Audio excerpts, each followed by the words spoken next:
Hi, everybody, and welcome to today 2 of me sharing the behind the scenes of what it's like to create Gut Health Mastery, my first ever online course.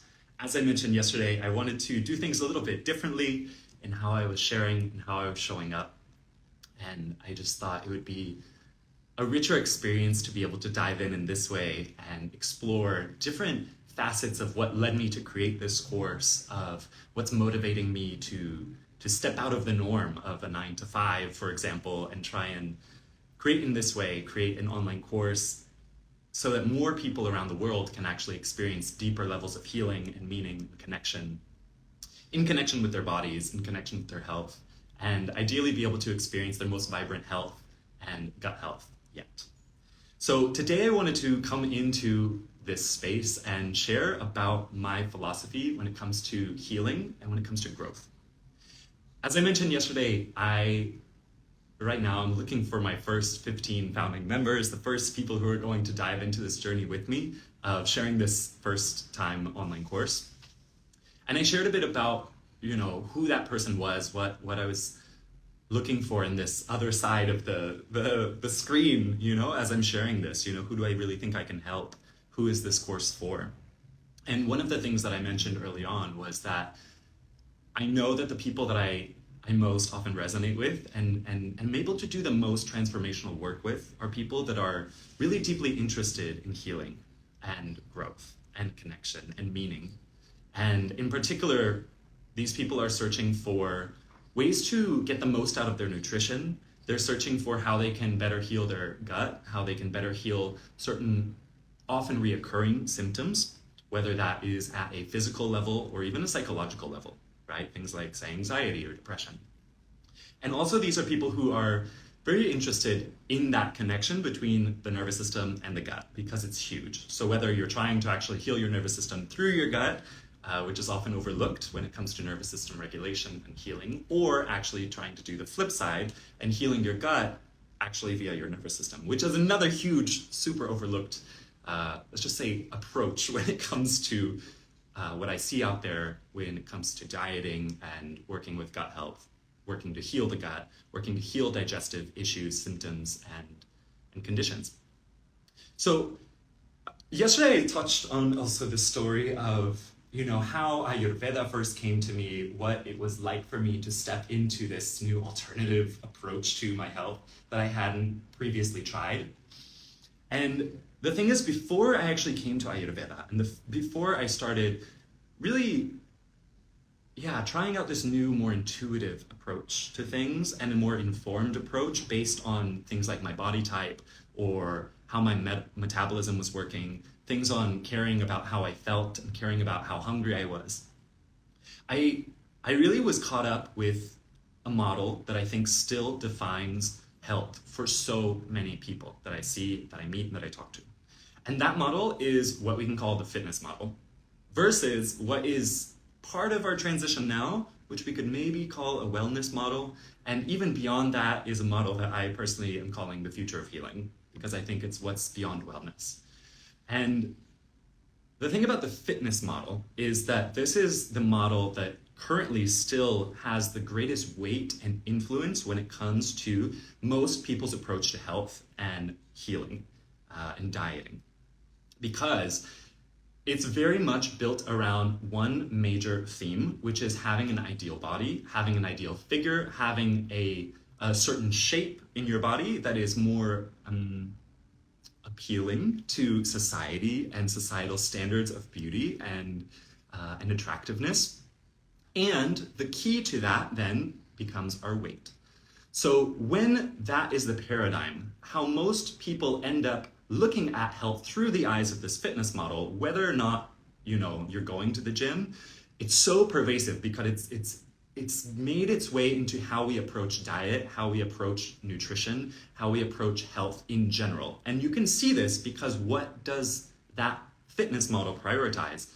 That fitness model prioritizes weight, and thus it prioritizes this mathematical model where calories in minus calories out equals either a surplus of calories or a deficit of calories, with the idea that a surplus will create more weight on your body And a deficit will create weight loss. So if somebody's aiming to lose weight, see a lower number on the scale, oftentimes they're trying to have less calories than their body needs. Then this 2,000 calories a day, which we assume is what we need, which is not necessarily the case.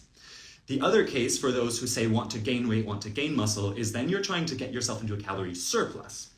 And the thing is, this being so hugely fundamental in how we look at health and why it's such a wrong way to look at health from my vision, is that when you're concerned about calories, then you start to look at macros, right? And if you've ever dieted, if you've ever been going to the gym or you've tried to get into fitness, I'm sure you've learned about macronutrients, which is carbs, which is fats, and which is proteins.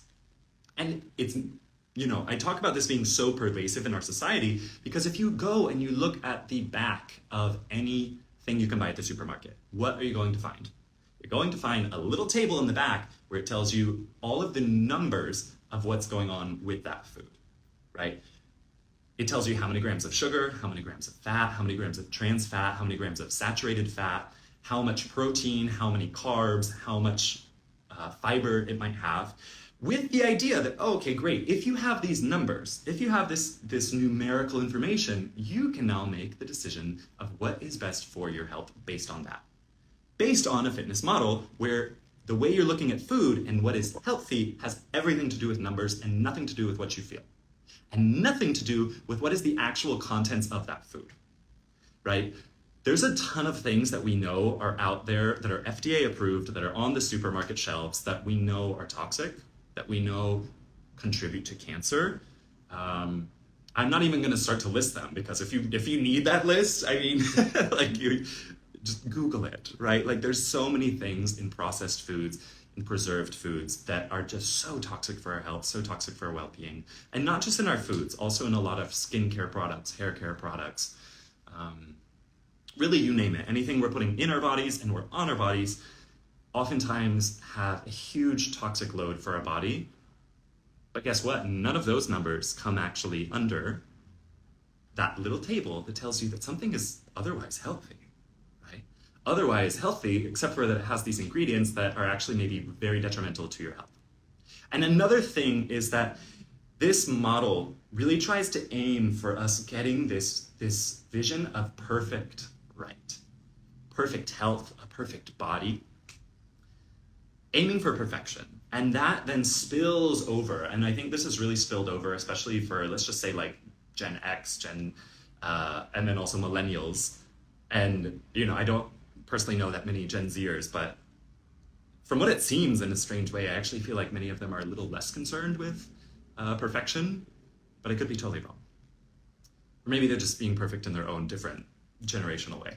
But the thing is, at least for many of us who were brought up in this paradigm that has been very pervasive, basically since the 80s, the fitness model, we are very concerned with getting it right. We're very concerned with the perfect diet, right? With the perfect body. And so what does that drive us to do? It then drives this whole way of thinking that is, there's one right way.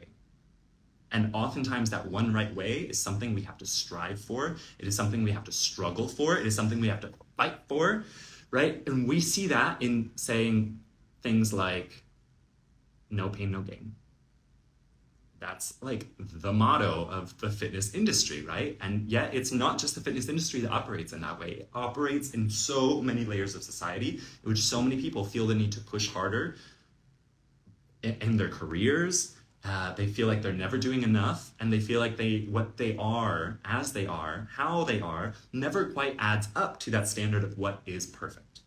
And this is even dangerous within the personal development world, talking about healing, talking about growth, because we set this bar so high, this standard for where we should be, for how healed our relationships should be, how healthy our communication patterns should be, how many nutrients we should be getting, how many veggies we should be eating in our diet, and so many other shoulds, right?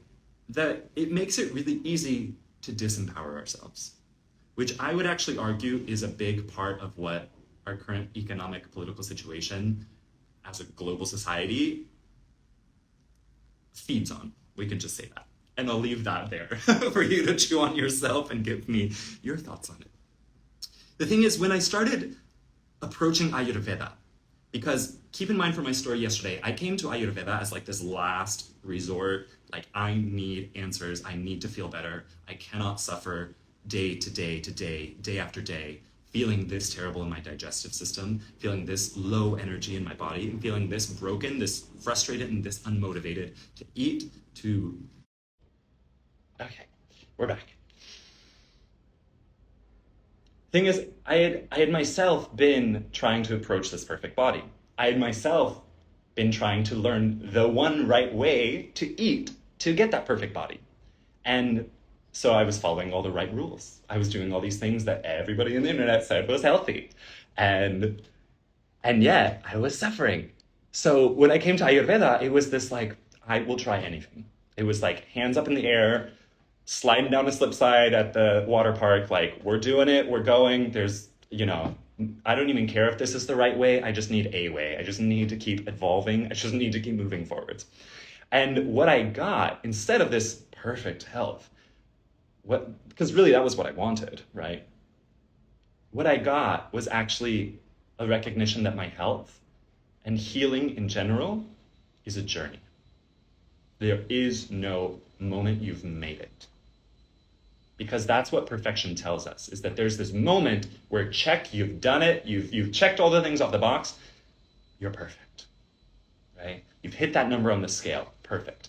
Maybe your waistline or your biceps are actually finally a certain circumference, right? It's all numerical based. It's all this standard of perfection that is based on numbers and has nothing really to do with the architecture and design of your unique body, your DNA, nothing to do with it. Whereas this is the thing, healing now as a journey brought me to incredibly new, deep, and rich layers of understanding myself, understanding my body, understanding my mind, understanding how my mind influenced my actions, understanding how my repeat actions influenced my health, and recognizing that that was the biggest thing. So something that I think a lot of people who are drawn to courses like this, courses like wanting to learn about how to improve your nutrition, are often searching as well for this notion of optimal health, right? Even if we're not going for perfect, maybe we're going for optimal, we're going for better, or right, how we can improve. Very noble.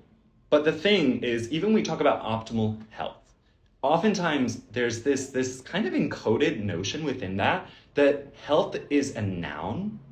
Like, health is something. It's, once again, something you can achieve. Like, you can just one day achieve optimal health and you're done. Check, you've made it. Maybe you need to keep it up with your diet, right? But you've sort of achieved this next level. You've optimized your nutrition, your health, your well-being. This also overlooks that health is not a noun. Health is a state. And if it's a state, it's actually ever shifting. And it is the result of a process. And that process, when we look at health, does not just begin with food. It also begins with your thoughts. It also begins with your lifestyle. It begins with how you sleep. It begins with your stress levels. It begins with how you talk to yourself. It starts in your relationships, whether that's your intimate relationships, whether that's your relationships with your friends, your community, whether that's your relationship with yourself or with your community around you, whether that is your relationship with your job, your employer, your coworkers, your relationship with time, your relationship with money. All of those actually have deep, really, really rooted, powerful determinations as to what actions you then take. And as I mentioned, it's those repeat actions over time through a process that transform your body day to day, moment to moment, into the current state of your body that you get to experience. So in that way, health is not a thing. It's an ever-moving target, but the thing is, we are the ones actually shifting that target around to a great degree. And I want to highlight that because, I don't want to say that there's no potential for possible genetic factors. There's no potential for environmental factors you can't shift. You might be saying, well, I just can't. I'm frustrated in my job, but I can't just quit, right? Or I'm frustrated in my relationship, but I can't just leave. And that's totally valid. That might be true. Might not be true, but it might be true. And if that's the case, this highlights the next really important thing that plays into my philosophy when it comes to health, healing, growth, and wellness, is that it's actually then how you undergo that process that matters. So once again, it's not you've made it to some level, but it's how are you experiencing that process from the inside. That's what matters to us as people with feelings and senses and emotions and dreams and goals. It's how we experience life that most matters to us. And so health in this way, this state of being, we could say is multi-layered, it's multifaceted. It's how you experience your body, but your body has so many layers, it has so many tissues. It could be your digestive system. It could be your ability to get a sense of being well rested.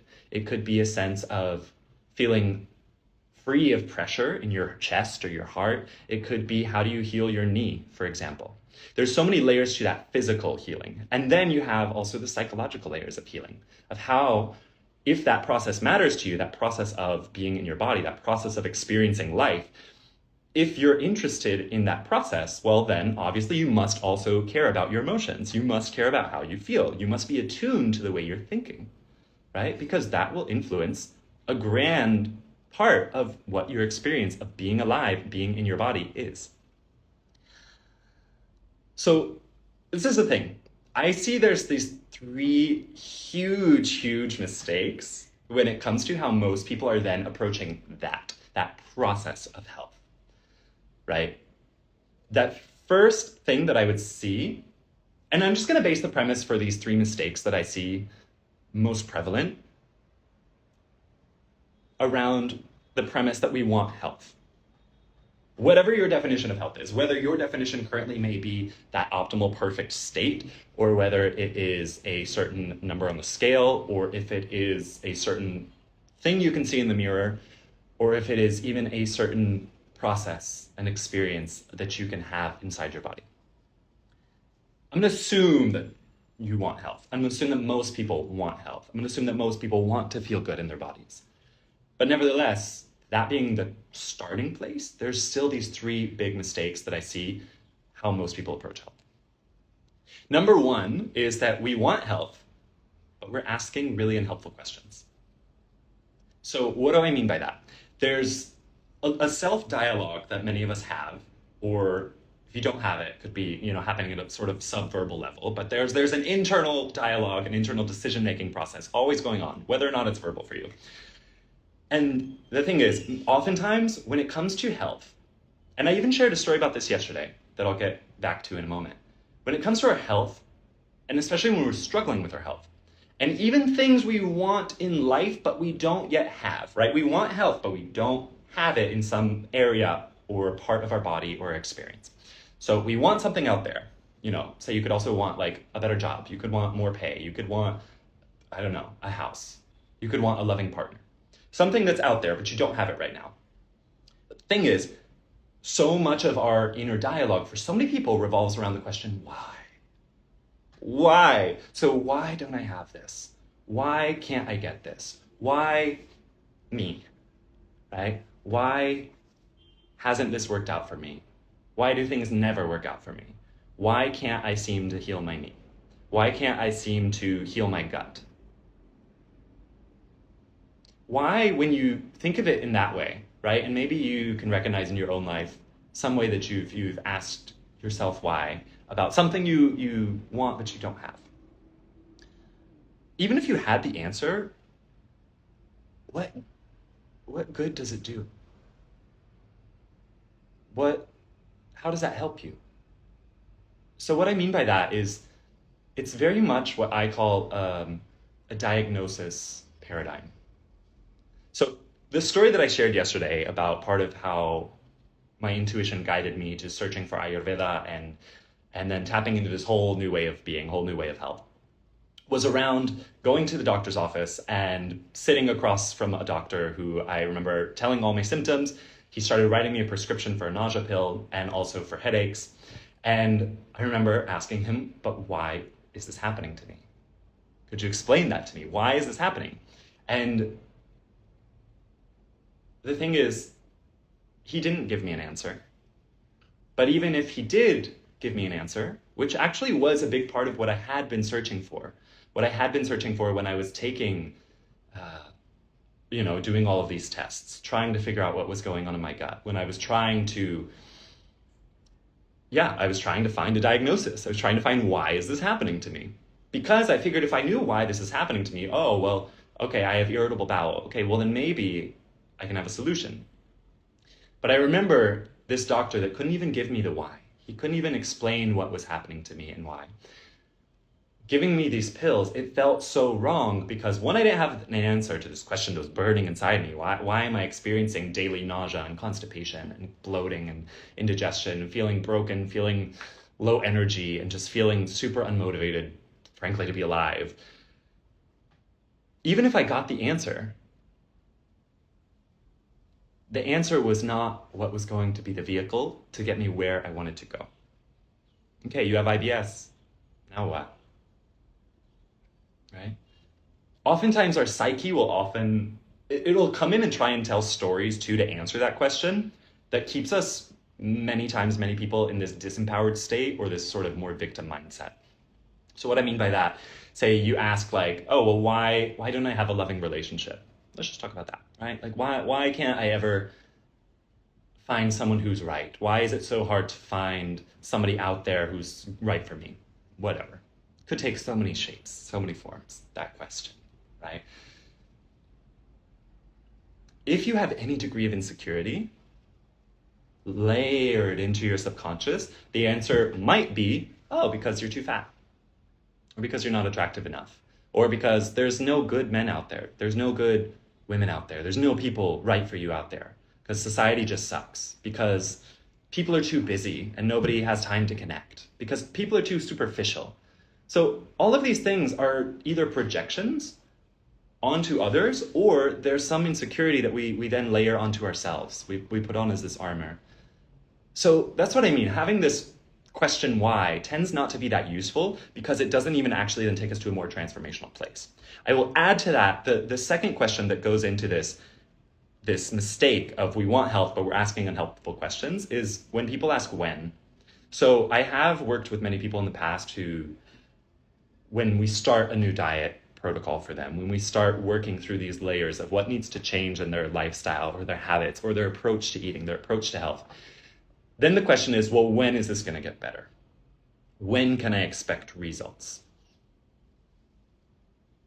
I mean, think about this. If you now want, let's just say, more income, you want more money in your bank, you want more investments, you want to see a higher number when you open your little bank app. When is it going to be bigger? One, do you actually know the answer to that? Does anybody know the answer to that? And two, the answer to that is most likely going to be determined by the actions that are taken prior to it happening. So you want to make more money at work. Well, very likely, something needs to happen prior to that becoming a reality. You need to ask for a raise. You need to show up differently. You need to think different thoughts. Something else has to happen for that external reality to start to shift, right? You have to act differently, either internally or externally, for that to shift, for that to change. So just asking when is like, well, it's going to happen when it can. It's going to happen when the timing is right. It's going to happen when all the steps have lined up. It's going to happen when it's possible, right? But it might just not be possible right now based on the actions that you're taking. So more useful questions, more empowering questions, I find are often what questions and also process-oriented questions when it comes to your health. So I want to be healthy, but, right? Why is there a but? Can we take out that but? Can we just go on a booty diet, a butt diet? And just shift that but and say, okay, I want this. What do I need to learn to get there? What needs to change in my diet to help me get there? What needs to happen in my routines and my schedules to feel less stressed? What do I need to do differently at work so that when I arrive at home, I am not 100% burnout? Can you see how that is a so much more helpful and resourced place to approach things? Because now you have this process-oriented question.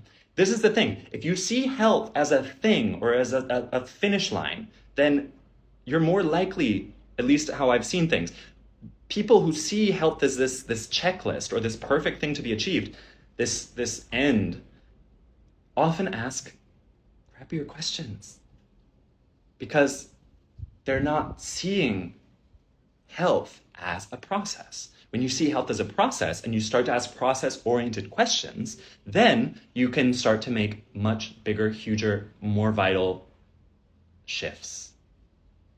And when you make those shifts, you take those actions, you take them more consistently, is most likely, Danny, hi. When you take those actions more consistently is when that process starts to unfold into a different reality.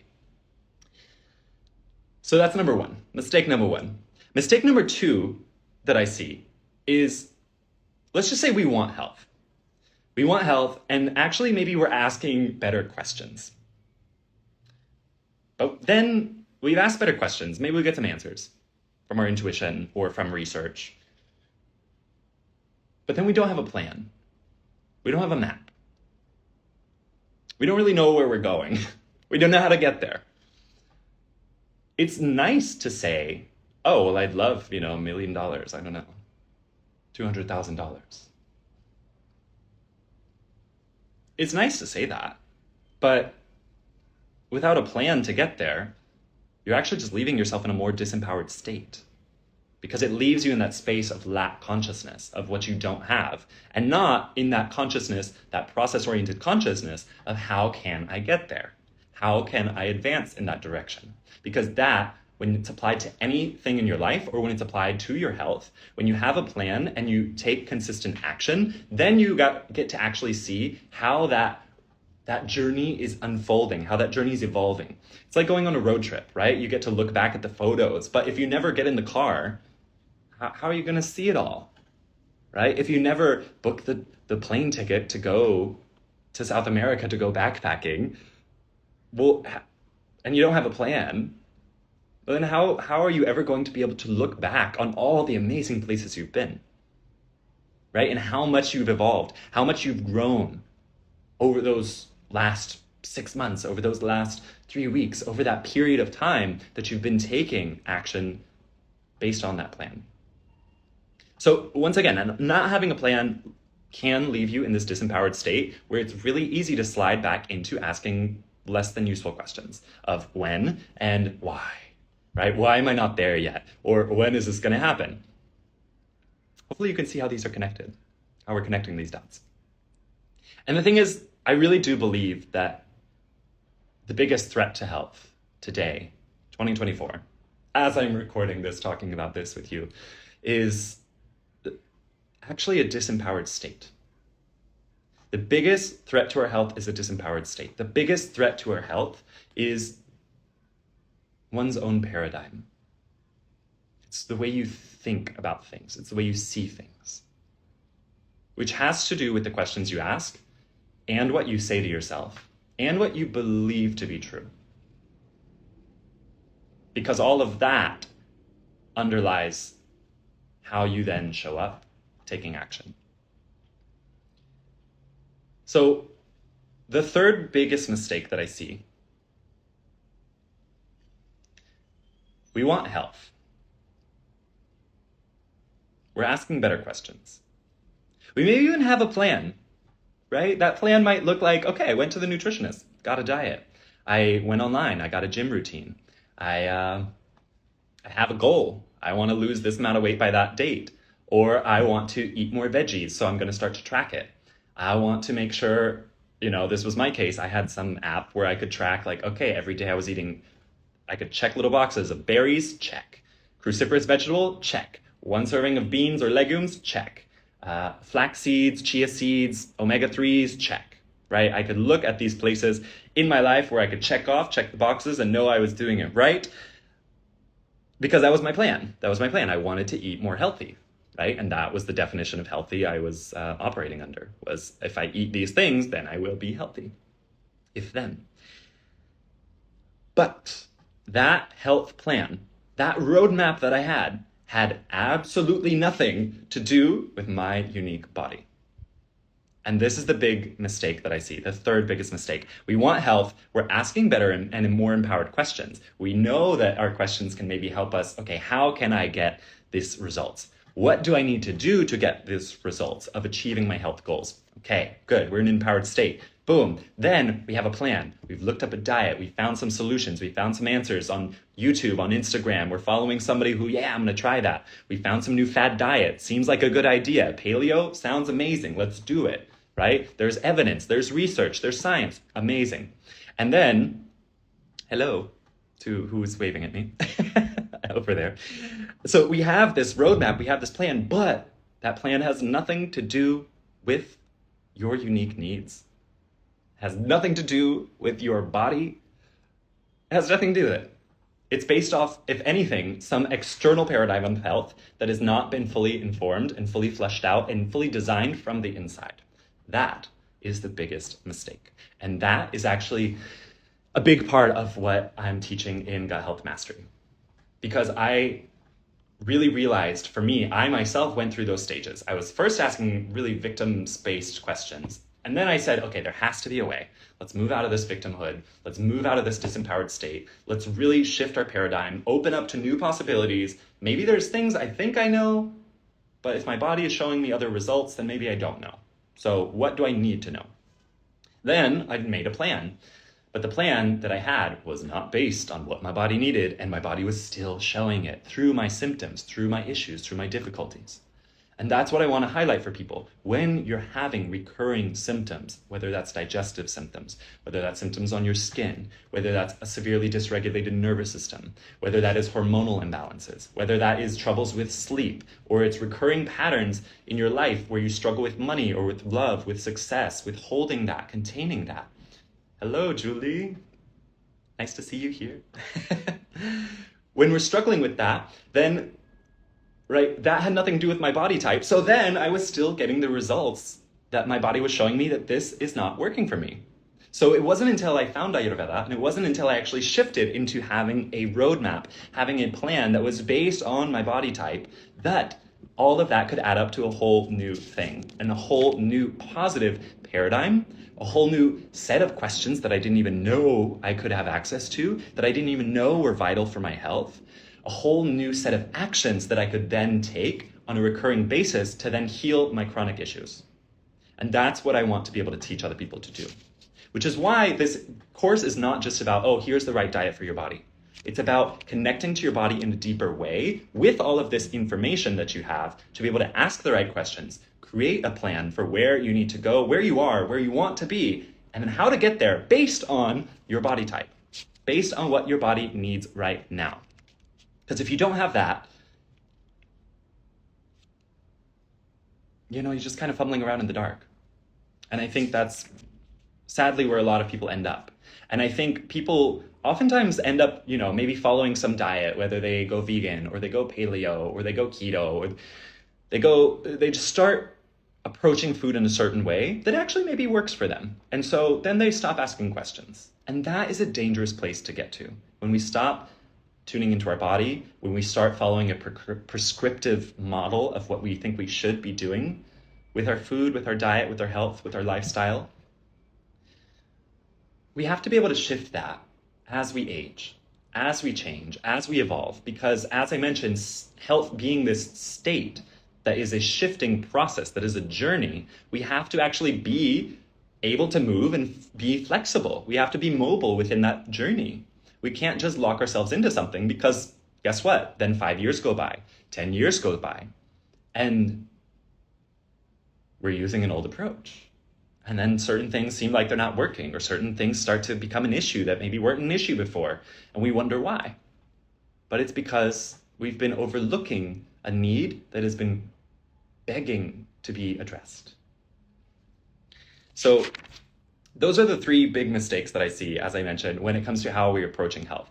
And I wanted to shift from that actually into this space where I wanted to share parts of my approach to health that are unique, not only from a standpoint of how my approach to health, as informed by Ayurveda, is different than, let's just say, a Western or standard model approach, but also how even my approach today differs a bit just from a typical Ayurvedic model in terms of what I want to teach. When I'm working with people one-to-one, I am very much looking through the eyes of modern psychology and also trauma-informed yoga background. I'm very much looking through the eyes of what I know about nutrition and thus what I know other people likely know. But then I use this Ayurvedic lens to also step back and say, okay, well, what is it maybe that this person doesn't know that they don't know about their own bodies?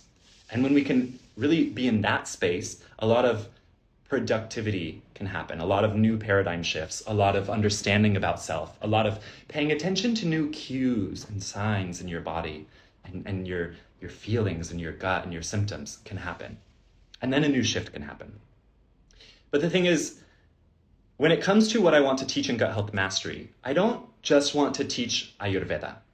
I want people to practice Ayurveda. I want them to be able to walk away from this 8-week course knowing how to put this into practice, knowing how to use it. Because I've even taught, if you're here, Julie, for example, a past student of Ayurveda, it was very much in a yoga space, and it's like teaching Ayurveda in the context of yoga and keeping it very to the book. I love and I honor and I am so grateful for those who are passing on Ayurveda as pure as it can be passed on. And my goal with this is not to not do that, and it's not to necessarily westernize Ayurveda, but actually Ayurveda itself is a living and evolving paradigm. It's a living and evolving science that's been evolving over 5,000 years. In that way, it is a science. It's been changing and shifting by trial and error.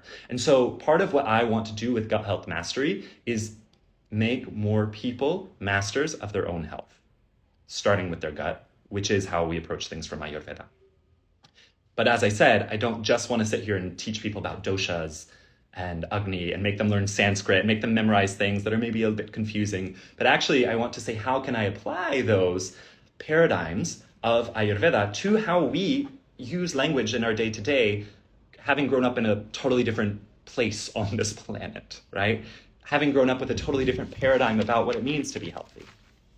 And so the first thing that actually makes my approach different, both than, the standard medical model that we're operating under in this part of the world, and also goes a little bit different than the traditional Ayurvedic approach, is that I think the number one thing that more people need to be aware of and need to be focused on when it comes to actually being able to be a gut health master, when it comes to being a health master, being able to take charge of their own healing and growth and connection to their selves and their bodies and the best life that they're creating, is actually understanding your metabolic type.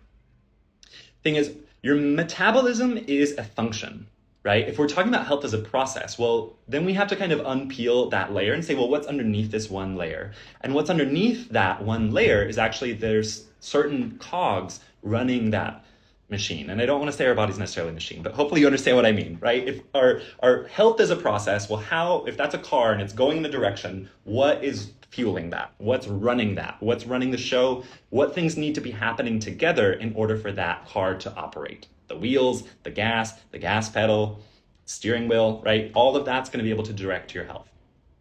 Thing is, Ayurveda is beautiful because it actually gives us a notion that there is certain gears that are really vital for how our metabolism is functioning.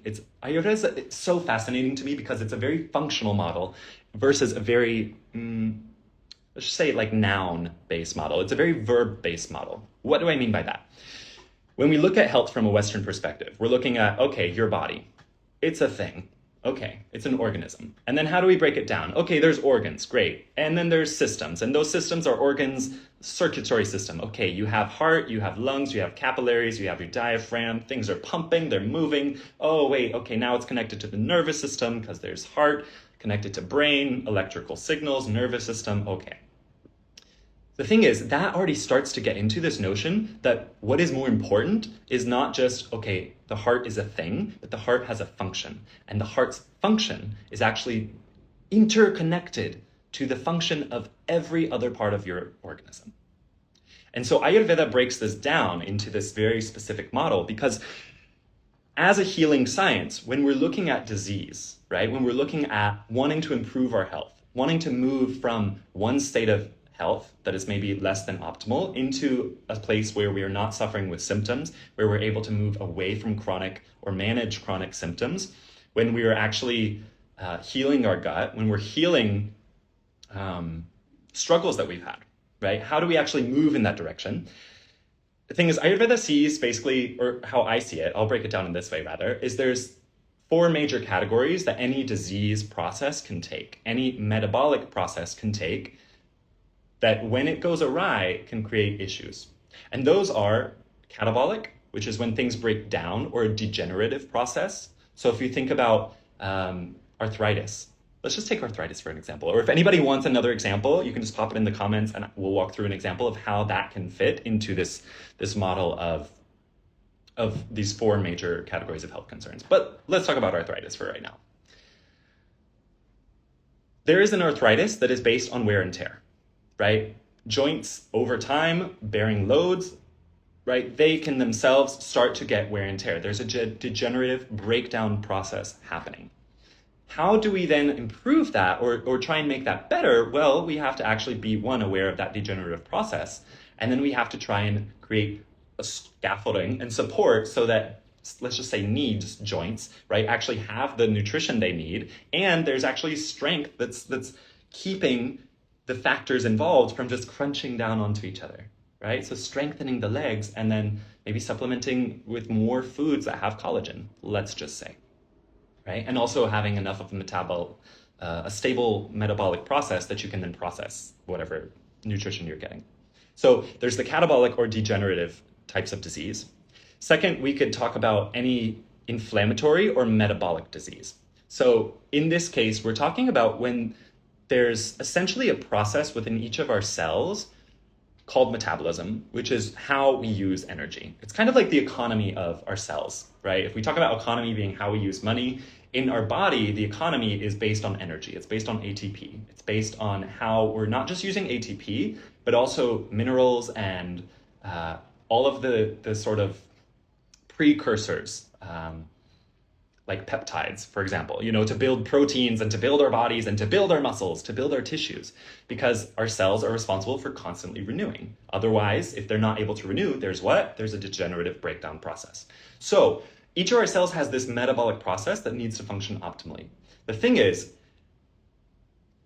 our metabolism is very much like a kitchen, right? It's responsible at the cellular level, at each organ level, for transforming, for being basically an alchemist, for taking one thing and making it into another, right? You have to be able to take the fact that you've eaten an apple, or that you've eaten some mac and cheese, or that you've eaten some fried chicken, or that you've taken a protein shake. Your metabolism has to be able to transform that from whatever it is into the building blocks, get those building blocks where the building blocks need to be, and then it has to create something from it, right? It has to create a muscle, it has to create a joint, it has to create your eye cells, right? All of the cells in your body. And I call it a kitchen because it's like you go to the grocery store, you get your ingredients, you put them in your fridge, and then it's your job to transform them. So you have to chop, you have to cut, you have to wash, you have to have, your game plan. What am I going to do with all this? Okay, oil, spices, maybe you roast it, right? So there's this process that then transforms it into this next thing, this next reality of these ingredients that is totally different than what it was, right? Raw broccoli versus some roasted broccoli, cauliflower with some spices, totally different, right? Your cells are doing that constantly. But after you cook in your kitchen, what is left over? Sometimes you got grease on the stove, there is popping and crackling, you have to wash the pans, you have to wash the dishes, right? There's always inevitably this kind of leftover, or this waste, or that which wasn't fully used up in the process, right? Even just like you're chopping veggies on your cutting board, and there's always kind of little bits of leaves, or little bits of stuff that just never quite made it, or you're, chopping beets and there's little roots and stuff, right? So there's always this kind of waste, we'll just call it, that doesn't necessarily make it into the meal. all of that is also happening at your cellular level because you have nutrition come into the cell.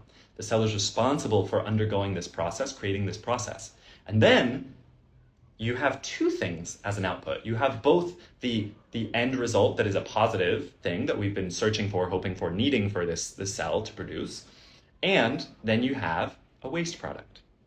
When that waste product cannot be removed properly, when it stagnates where it is, then we have inflammation. That is really at the core of inflammatory processes. When things that are basically at this point useless, waste, or toxins, right, if they just sit around, are just sticking around.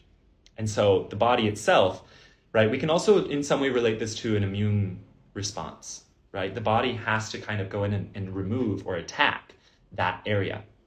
And so in that, it's very much this alchemical, this transformational process. So if you think about, just take, for example, like autoimmune conditions, there's an autoimmune version of arthritis, right? There is rheumatoid arthritis. It is an arthritis that is inflammatory in nature.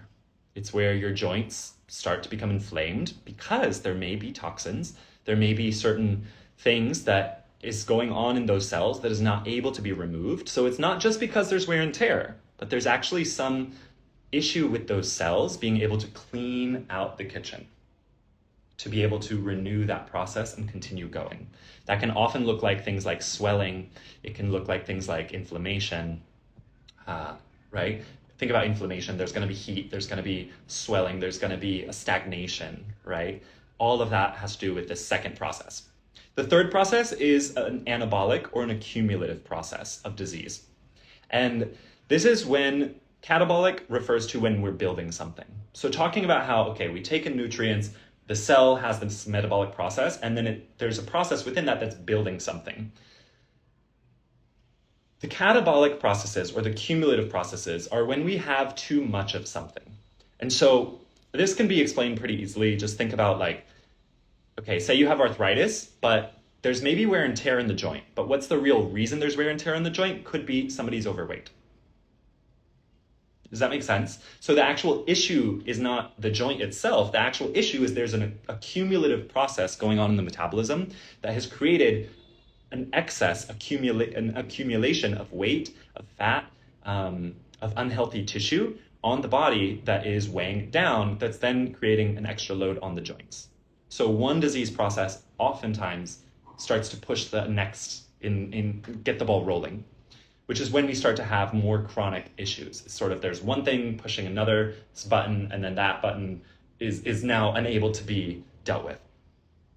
Thank you, Julie. Yeah, I'm also uploading these to YouTube. If you're interested in getting the YouTube links, I'll be posting them in the stories, or you can send me your email too, and I'll make sure you get this. Thanks for popping by. The fourth health process, or the fourth causative process within our metabolism, has to do with something that I call either miscommunication or memory loss or a blindness. And this isn't necessarily something that we talk about a lot in Ayurveda because it's so much more prevalent today than it was 4,000 years ago, 5,000 years ago and beyond. When I talk about there being a miscommunication or a blindness or memory loss, this oftentimes has to do with cells not being able to connect to their innate intelligence. And by that, I mean, this really has to do with epigenetics in a big way. So we have our DNA, it's coded with certain processes, with certain proteins, with certain information that then is used to build our cells and undergo these processes. When there's a miscommunication, or when there's blindness, or when there's a memory loss, there is a process that is happening at the metabolism as a whole in which something is deeply out of alignment. That out of alignment can often then cause a certain cell to not recognize the processes that it should, let's just say, in an optimal state, be undergoing. Cancer is literally one of these things that we know exists in all of our tissues, basically. It exists in all of our DNA. And based on certain epigenetic changes, certain levels of stress, certain things we're eating, certain toxins in our internal or external environments, and subtle emotional and mental environments, all of that can actually influence whether or not our immune system recognizes that that is not a healthy process. That is not actually the process that these cells were coded for when they were coded for a healthy life. Same thing with autoimmune conditions. Because now there's this lack of recognition. And when there's this lack of recognition, those other metabolic processes, so let's just take the catabolic process. Instead of actually breaking down those cancer cells that are starting to grow, that catabolic process, that degenerative process that is actually in this case healthy, that is actually in this case necessary, is actually in this case an essential tool of the metabolism to maintain health within this health journey, this health process, it's miscommunicating, it's misfiring, it's not quite able to get to the root of where it needs to get to. And the result is that we have cancer cells that go under the radar and then are missed and then multiply and then end up bigger and bigger. And if we don't catch it in time, it metastasizes. It moves from one tissue to the next, and at that point, it can be very difficult to work with. And I will say that fourth process is something that, I will say that fourth process, and also to a big degree, the metabolic and inflammatory processes, are actually areas I think that Western medicine excels. The new cancer treatments and cancer drugs, new approaches to autoimmune conditions, certain autoimmune conditions, are often really, really powerful, really advanced, right? Being able to treat inflammatory conditions, such as how our body reacts to pathogens, is often very advanced, right? Because think about, we're talking about inflammatory, we're talking about flame, we're talking about heat. The way your body often deals with pathogens, whether that is, viruses or living microbes, is you get a fever. That's part of your immune system response, is to let's shift the paradigm, let's shift this internal circumstance so that it is less these whatever this is that we're working on attacking, or where our metabolism is working on dealing with within us. It's actually the Western medicine paradigm is actually able to, I think, often accelerate that process and also help us deeply in those spaces. But oftentimes it very much misunderstands, I think, the catabolic processes and also the anabolic processes, the degenerative and also the cumulative processes, which is why I think we see a lot of other major health concerns that fall into those categories that we don't have many responses for. Things like Parkinson's, things like obesity, right? We don't really have that many great solutions for them. Even things like diabetes, we don't really have that many great solutions for them other than, okay, well, I guess you're stuck with insulin for life, right? Because we're not focused on those parts of the metabolic process. So all this is to say, the metabolic type it's what your body's tendency is towards. It's how your body tends to try and create a solution. And this is also, from my perspective, something that I see really depends on right now. And it's something you need to be able to understand what is going on in my body right now. And I see this different than many approaches that people start to take. And I won't say Ayurvedic practitioners necessarily. I think it's very different if you're working with an Ayurvedic doctor or an Ayurvedic practitioner one-to-one and you're following through on those recommendations. But oftentimes when, let's just call it pop Ayurveda, people start to go onto the internet, they start to learn about Ayurveda, they start to plug things, there's a quiz about what's my dosha, right? What's my body type? I think body type is a little less helpful in that it's prescriptive and it doesn't necessarily ask you to listen to your body. It doesn't necessarily ask you to be in touch with, well, what does your body need right now, right? Like you're Vata dosha, great, but what if you have inflammatory processes going on? It's actually more of a Pitta thing, right? But you're Vata dosha. And as much as you address Vata dosha, you could actually be making Pitta dosha worse, right? Involving more heating and involving more activity, right? Could actually be making Pitta worse. So I think for most people, understanding your metabolic type is so much more useful and is part of what makes my approach different, makes it unique. The second thing that I wanted to share is actually what I call the stages of gut health. And this is something that I'm working on currently, designing and hashing out at a deeper layer. But the way I see it, there's 4 stages of gut health. And I think this is really important because all of these things that I'm sharing, metabolic type, stage of gut health, what I'm sharing next as well, all have to do with how you can use food to create a healthier internal environment, how you can use food to support your metabolic processes. And in this case as well, how you can use food to actually act on what stage of gut health you're in.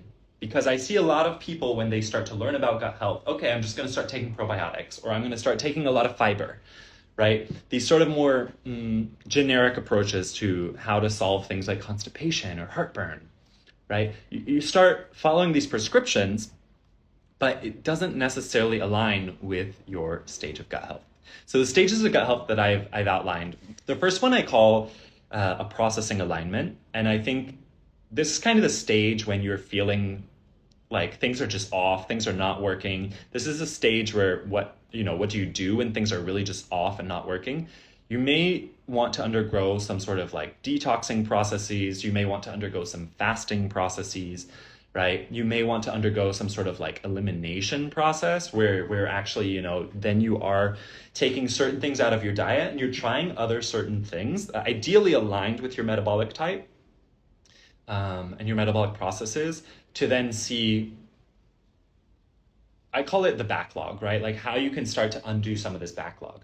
One big way you can understand if you're in this processing alignment, why do I say processing? Because we need to get your body's processing power back online. We need to make sure your body and your nervous system, your gut is able to actually process what is coming in, because that is what's happening. Is like whatever's coming in, your body's not able to process. There's, food allergies or food intolerances, more so intolerances, because allergies, a little tricky, could be genetic or could be whatever.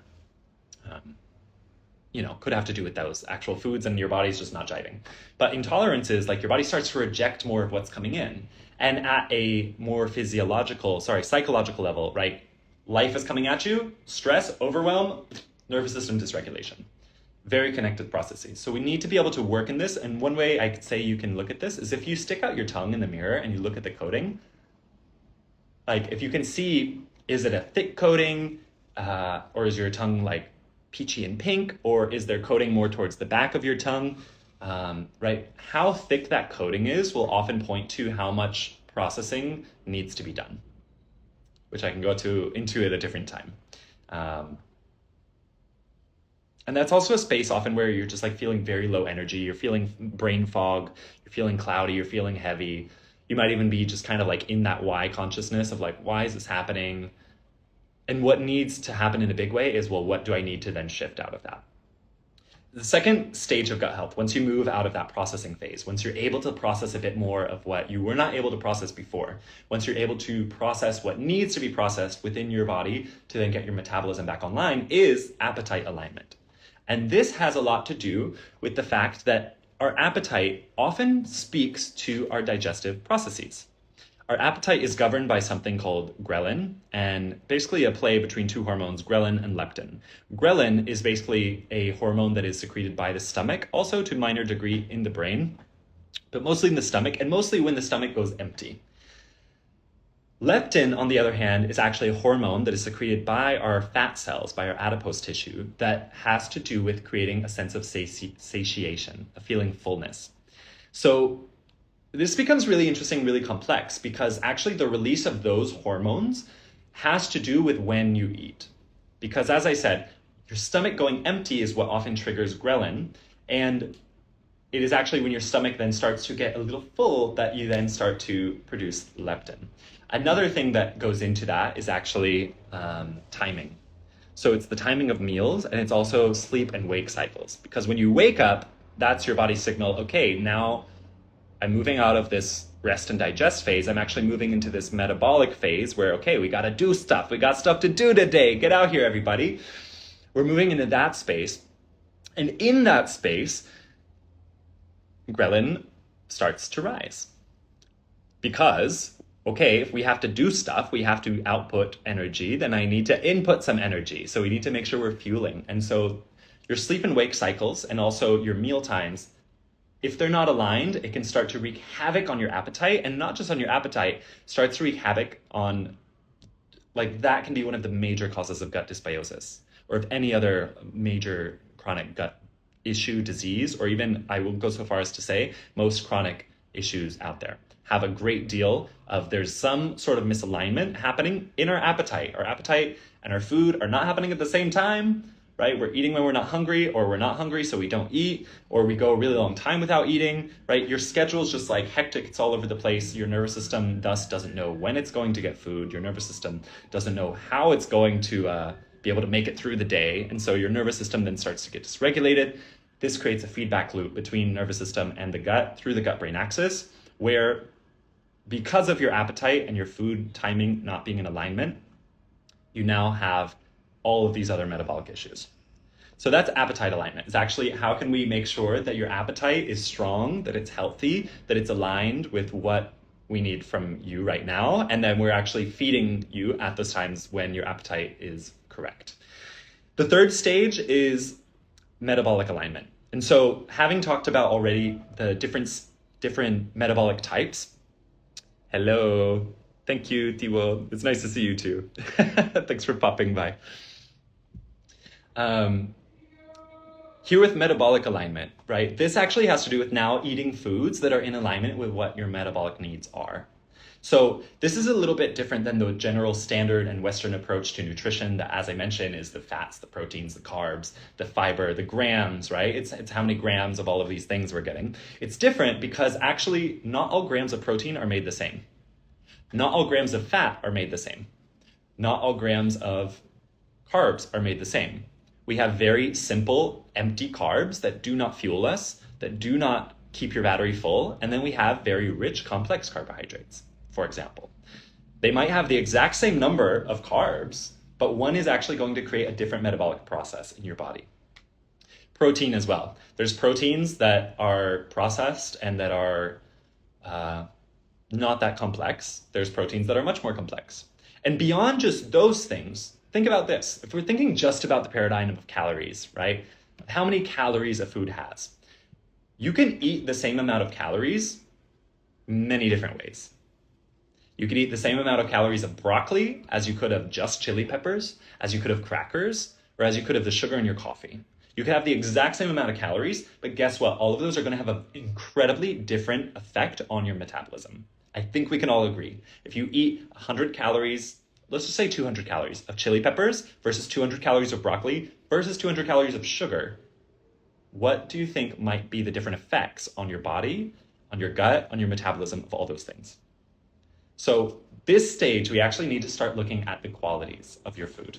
And this is something beautiful that Ayurveda brings to the table now when we're talking about improving our nutrition, improving our gut health, is actually, okay, based on the goals that I have for my health, based on where I want to go and where I want to end up, I need to be able to recognize what my metabolic type is, what my body is asking for, what's going on with my body, what stage I'm in, and then once I'm actually aiming for this metabolic alignment stage, then I'm actually eating foods that are in alignment with what my metabolism needs to achieve the health goal I have.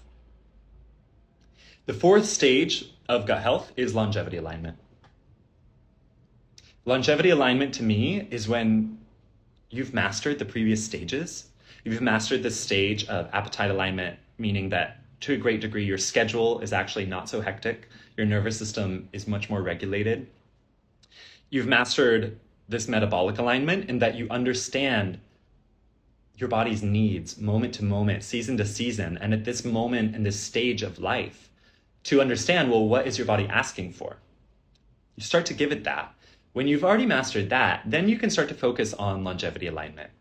And it's to say, based on what stage of life I'm in right now, how can I improve my immune system? How can I improve my body's resilience? How can I improve my body's stores? And think about this. Think about when you see like a young person, right? Like a kid, and maybe if you're still hanging around people, like your child, like you just see this glow in their eyes and in their skin. And then you maybe walk around the city and you see certain people that just have that glow, whether it's in their skin or in their aura, or something about them just feels very vibrant, right? And often feels like, wow, like this person is connected to why they're here, right? They're a pleasure to be around. They're inspiring. There's something about that person that is very attractive, right? And then you can walk around and easily identify on any street people who maybe, and this is not to be despective, but I think we've all seen it, like people you're like, wow, like that person looks like a zombie. Like there's nobody home, right? Or it's very gray, right? Or their aspect is just very sunken or very dried out or very heavy or very inflamed, or just something about this person and what they're expressing outwardly just doesn't exude, I'm healthy, I'm well. Like we can all identify that. And so the thing with longevity alignment is, how do we get ourselves and keep ourselves in this phase, this stage where we're most aligned actually with that childlike space we were once in. And so in this stage, it's not just about what you're eating, but I think at this stage, it's also about how you're pursuing your life's passions. It's about how you're connecting to yourself at that deeper level beyond just, okay, my physical body, okay, my metabolism, okay, what I look like, okay, the thoughts I'm having. You're connecting at a deeper level to become a greater expression of your spirit. And in that way, ideally, taking more aligned and intuitive actions, that then how that influences your diet, your health, it's just easeful. It just flows. It's just easy. You don't have to think twice about it, right? You're in connection to your body. You're in connection to your spirit. You know what you're here for. You know what you're doing. You know what's going on. And there's a glow that comes from that. And I think that is the place that I wish more people actually aspired to be. To live longer health spans, longer, not necessarily lifespans, but health spans, right? With this idea that, many people could someday, many of us may someday become disabled. I mean, we're all going to die, but along that journey, depending on how old we get, that is our health span, is, up until what point can we still be able to live independently, live on our own, do the things we love, really feel connected to the people we love. How long can we milk that? That's longevity. That's longevity alignment. And sadly, I think more people, instead of being focused on longevity, are focused on quick fixes, are focused on quick wins, are focused on scarcity. There's not enough money. There's not enough time. We're not ready to take steps towards our dreams that we really want deep down inside. It's a different level of awareness.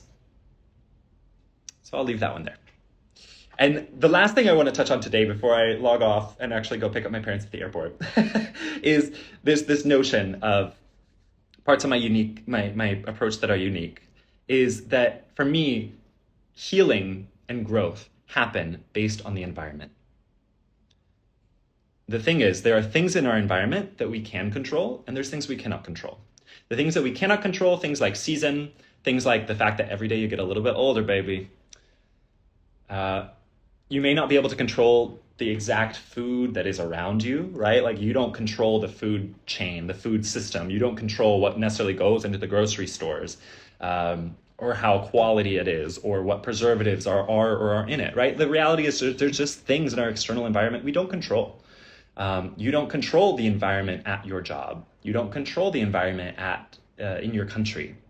We don't control the environment in the world. We don't control how our global environment and climate is shifting. We don't. It's out of our hands. But the thing is, healing is going to happen to the greatest degree when your internal alignment, your internal environment, creates a space where that can happen. So then we need to focus on the things that are within our control. When it comes to our health as this journey, as this process, what is within our control? what we eat, when we eat, how we eat, the mindset with which we eat, right? Like, say, being grateful for your food versus staring at a screen and like scarfing it down and like having sandwich falling out your mouth while you're like answering emails frantically and like also on the phone and like, just wishing that it was already the weekend. Like, all of that's such a different space to be in versus being connected to your food and your senses, right? Which is very healing, very regulating for your nervous system, as opposed to the other way. So your body in every moment has needs. And in fact, it's actually being able to I think becoming a gut health master is being able to become more in tune and more aligned with how you're responding to your neediness moment to moment. Because there are actually moments when, let's just say, you have enough. You just ate, you don't have anything else to do, right? What do I need? Well, there's always kind of that next place, right? Do I need an expression of my soul? Maybe I need to just close my eyes. Maybe I just need to breathe. Maybe I just need to take in the moment. Maybe I just need to soak in the love that's here for me. Right? And maybe you need nothing. But at a physiological level, your cells are always undergoing this process where there's need for more. It's just a reality, right? In order to renew your cells, there's going to be, if not right now, there will soon be a need for something. Are we responding to those needs skillfully? Based on things like our metabolic type, based on things like the timing, because you could be eating the right things, but you could be eating at the totally wrong time. I see this a lot with I've known people who are like night shift workers, and there's a lot of really interesting studies about people who work a night shift, how dysregulating that is for their health, because their meal times are all over the place. So then their metabolism comes all over the place, and their sleep-wake cycles are all over the place. And those things aren't necessarily operating in alignment. And if you wanted to just add a little bit to that, how we have a gut microbiome of trillions of bacteria, they also have a circadian rhythm that you can't control, because they're literally living organisms that are not you. So while you can like mess around with your circadian rhythms, if you and your body's circadian rhythms and your gut microbiome circadian rhythms are not lining up, that's a huge issue with gut dysbiosis with like shift workers, for example. So you're working with those things, and then it's actually taking into account, as I mentioned, the qualities of foods. So those broccolis, those 200 calories of broccolis, 200 calories of chili peppers, 200 calories of crackers, 200 calories of potatoes, 200 calories of cookies from Costco, whatever. The qualities of those foods, is it heating, is it cooling, is it light, is it heavy, is going to influence how your gut is able to process it. And it's also going to influence the end product, which is going to be the environment that it's able to create for your cells. Based on, you eat something, it gets digested, that becomes your blood, that bathes all of your cells. So whatever your blood chemistry is in that moment is 100% dependent on what you ate, how you were able to process it. And that end product of that environment that you've created now holds the qualities of the foods and of that whole process. So if you've been eating the very dry foods, the nuts, the crackers, don't be surprised when you're constipated. Something I've talked about a lot here on this channel. Don't be surprised when you see more cracking in your joints, when you feel more nervous, when you feel more anxious, when you have more gas, when you have more bloating, you have more indigestion. Because it could be related to the dryness. You're drying your cells out. Even if your crackers are healthy, even if your nuts are healthy, quote unquote, they're not creating an environment or contributing to an environment where your cells are getting what they need. So we need to be able to shift it up.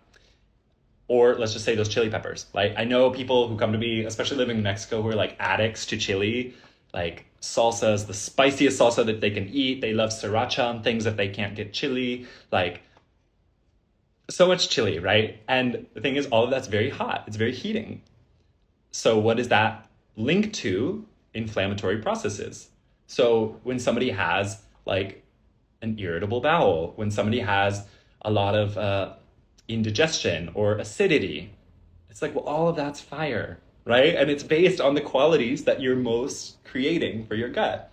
And oftentimes these people are also, if there's a lot of chili, there's often a lot of oil, right? Like a chili oil even.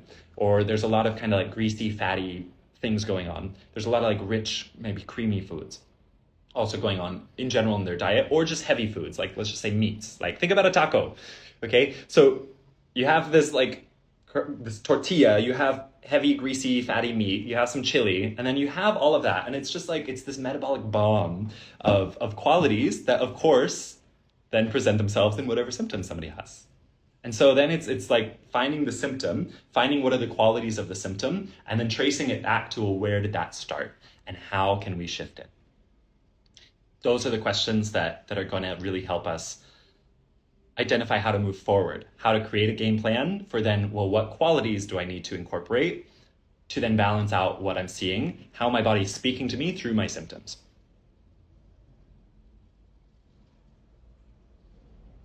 Yeah, I mean, that's the recap for today. Like today, just wanted to come in, as I said, talk about just in general, how I approach healing, how I approach health, how I approach gut health in a way that I think is just a bit different than what I see out there in general. Because as I mentioned, this is not a fitness model based program. This is not about getting the perfect body. This is not about the perfect health. This is about health as a journey. This is about healing as a journey. This is about what are the essential factors to move yourself along that journey in the right direction and not further in the wrong direction, which is often what's happening when we have chronic recurring symptoms, things we can't quite fix, things we don't understand about our bodies, things we wish were different, but when is it going to be different and why is it this way, right? I talked about how actually being able to ask more empowered questions is a huge, huge key factor for health, and how actually I think the biggest challenge that we face today as a society when it comes to our health is not just a lack of knowledge, because actually there's a ton of knowledge out there. There's, whether that is like Western science, nutritional science, there's tons of studies, there's tons of old ancient paradigms that we have more access to today than ever, whether that's Ayurveda or Chinese medicine, or it's just, there's so much more access to information, but that's not the problem.